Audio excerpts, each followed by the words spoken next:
Wakil Presiden Yusuf Kala memenuhi janjinya menjadi saksi meringankan mantan Menteri ESDM dan Menteri Budaya dan Pariwisata Jero Wacik dalam sidang kasus dugaan penyalahgunaan dana operasional Menteri di Pengadilan Tipikor Jakarta. Alasan Wapres memenuhi panggilan karena mengetahui perilaku Jero Wacik saat menjabat sebagai Menteri di bawah kepemimpinannya. Sekitar pukul 10 waktu Indonesia Barat, Wakil Presiden Yusuf Kala memenuhi panggilan terhadap dirinya sebagai saksi meringankan bagi mantan anak buahnya Jero Wacik, mantan Menteri Budaya dan Pariwisata, dan Menteri SDM yang tersangkut kasus dugaan penyalahgunaan dana operasional Menteri atau DOM di Kementerian SDM di Pengadilan Tipikor Jakarta.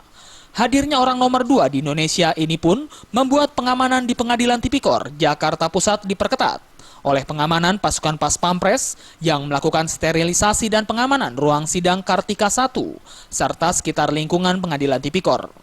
Bahkan terhadap seluruh tamu yang akan masuk ke dalam Pengadilan Tipikor mendapatkan pemeriksaan ketat dari Pas Pampres.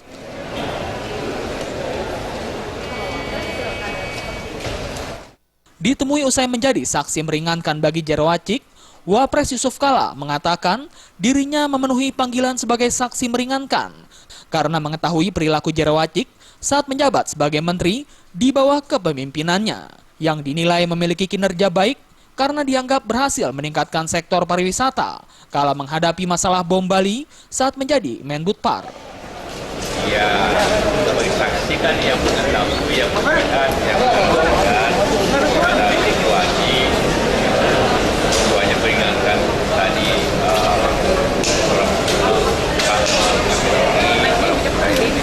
saya peringatkan. Dalam rangka apa sih Pak? Dalam rangka apa? Itu kalau aturannya sangat saksi, tapi sekarang dengan aturan yang baru jelas. Ya lagi nanti. Sementara itu mantan Menbudpar dan Menteri SDM Jero Wacik yang kini statusnya menjadi terdakwa mengaku senang dan menyampaikan terima kasih karena atas permintaannya Wapres Yusuf Kala berkenan hadir untuk menjadi saksi meringankan di tengah kesibukannya. Dipakai untuk mempersoalkan pertanggungjawaban saya yang sebetulnya sudah benar, sebetulnya hanya pakai kwitansi saja. Itu sekarang sudah dicabut, kata Pak Wapres. Sekarang ada PMK 268 tahun 2014 tentang DOM, di mana 80% DOM itu lamsam. Lamsam itu artinya begitu diterima oleh menteri atau diterima oleh ketua lembaga tinggi negara, karena itu semua dapat DOM, jadi kepala lembaga tinggi negara juga dapat DOM, begitu ditandatangan, maka itu lamsam, selesai sudah, tidak perlu ada perincian-perincian dipakai untuk apa.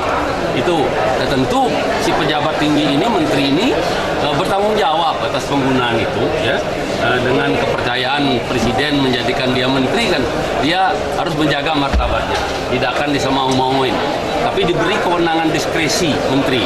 Itu penjelasan Pak Wapres tadi yang. Dari Jakarta, Maria Magdalena dan Adi